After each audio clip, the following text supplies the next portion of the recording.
मिलेगा, कुछ नहीं, कुछ भी। ये हम जातिगत जनगणना की बात करते हैं, मेरा बार बार ये रहा है, काहे की जरूरत है आपको इनसे कहने की कि तुम जातिगत जनगणना कराओ?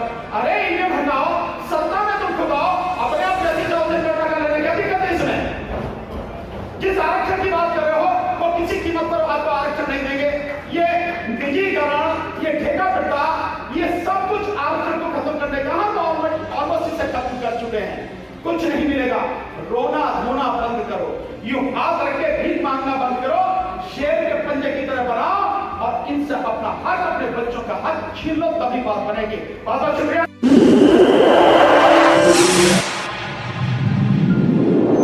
इस न्यूज चैनल पर जो भी वक्ता ने कहा वो उसकी अपनी राय है, जिसकी पुष्टि नेशन न्यूज इंडिया नहीं करता। धन्यवाद।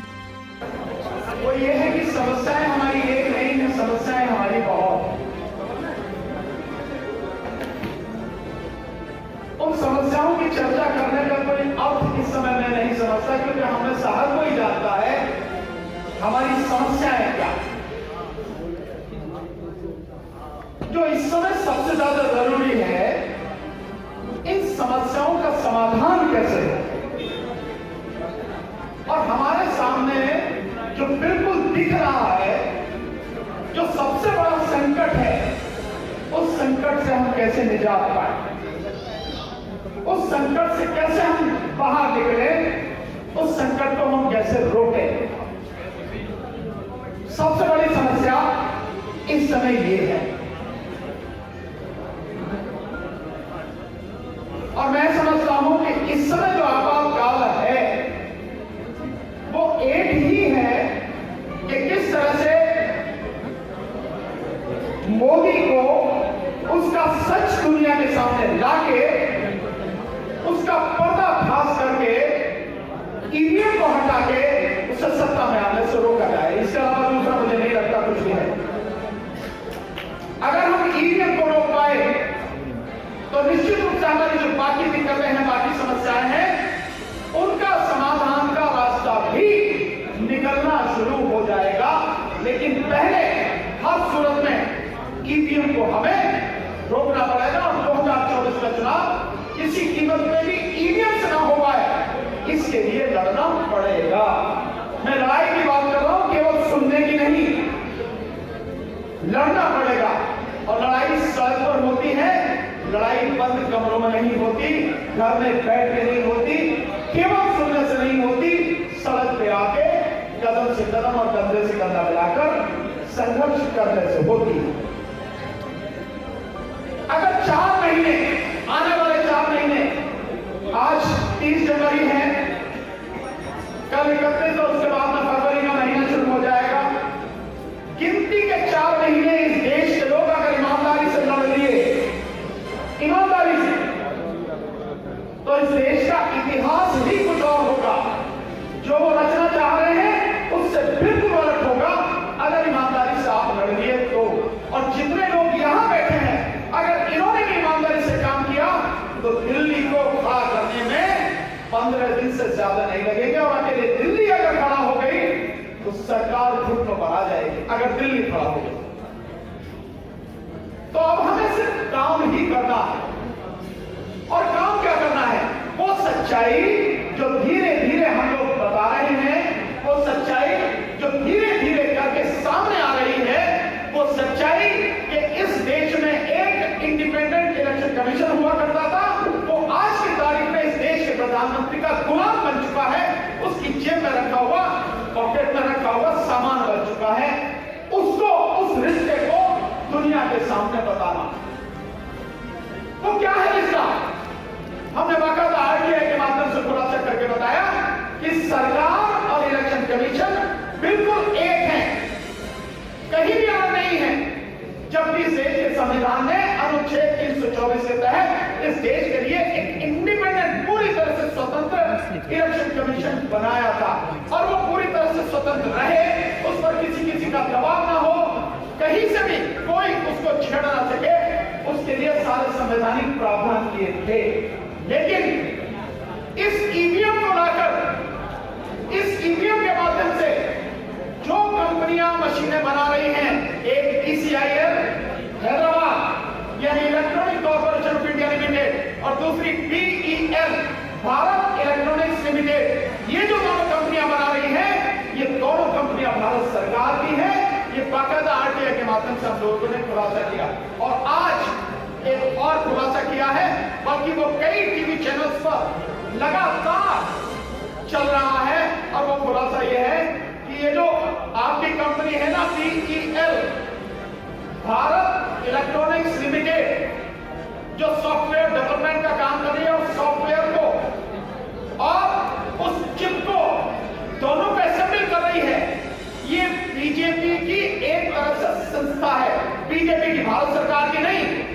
वो क्या है खुलासा कि जो BEL कंपनी है, इस BEL कंपनी में कुल 7 डायरेक्टर हैं और उन 7 डायरेक्टरों में से 4 बीजेपी के पदाधिकारी हैं। 4। तो BEL कंपनी जो है, भारत इलेक्ट्रॉनिक्स कंपनी लिमिटेड जो है, BEL न रह के आज की तारीख में बीजेपी इलेक्ट्रॉनिक्स लिमिटेड बन गई है, भारत इलेक्ट्रॉनिक्स लिमिटेड की जगह पर। यानी कि जो कंपनी मशीन बना रही है, उसमें कौन व्यक्ति है? उसमें भारतीय जनता पार्टी के लोग हैं और 4 लोग हैं। मैं उनका नाम बताता हूं आपको कौन कौन है। एक है डॉक्टर पार्थसारथी, ये ओबीसी का मोर्चा है बीजेपी का, उसके नेशनल सेक्रेटरी हैं, ये एक डायरेक्टर है BEL के। दूसरे हैं ये मनसुख भाई, श्यामजी भाई कचारिया, ये राजकोट से है और राजकोट में बीजेपी का डिस्ट्रिक्ट प्रेसिडेंट है, ये बड़ा बिजनेसमैन है, साइंस का विद्यार्थी है, ये उसका डायरेक्टर है। और तीसरा है शिवनाथ यादव, ये उपाध्यक्ष है उत्तर प्रदेश भारतीय जनता पार्टी का और बनारस का रहने वाला है ये व्यक्ति, ये भी उसका डायरेक्टर है। और चौथा है श्रीमती श्यामा सिंह, ये फॉर्मर वाइस प्रेसिडेंट रही है बिहार से बीजेपी की, ये भी डायरेक्टर है।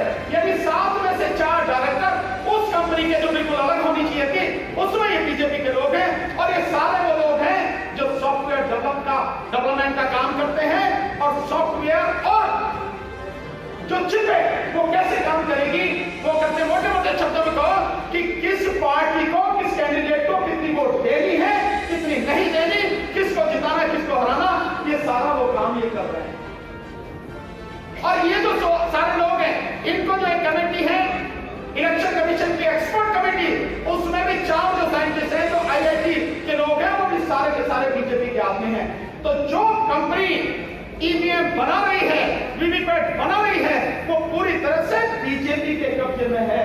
इससे बड़ा इस देश के लोगों के साथ होगा क्या होगा, और इससे बड़ा विश्वासघात क्या होगा।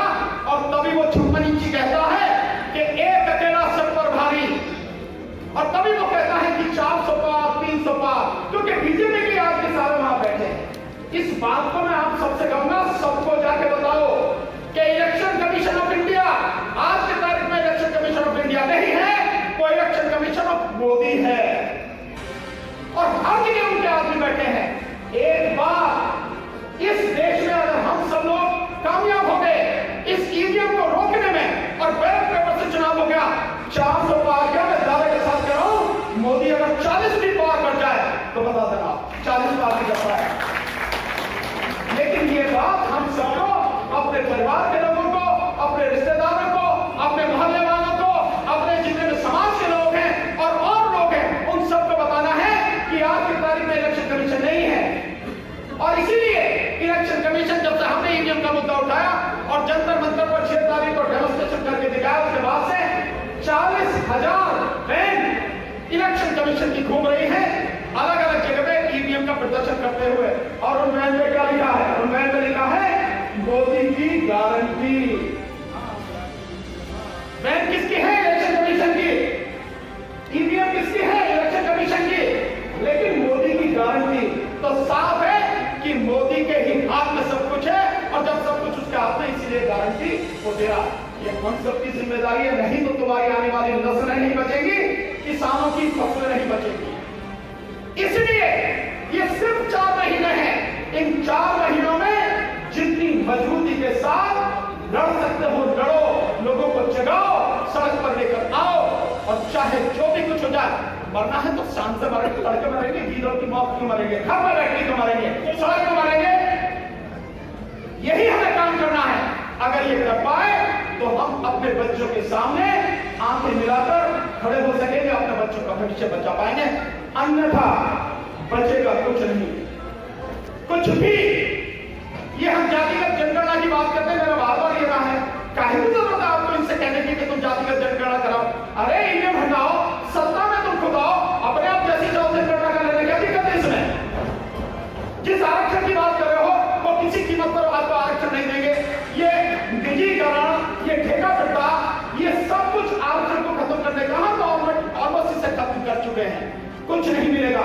रोना धोना बंद करो, यूं हाथ रख के भीख मांगना बंद करो, शेर के पंजे की तरह बनाओ और इनसे अपना हक, अपने बच्चों का हक छीन लो, तभी बात बनेगी। बहुत बहुत शुक्रिया।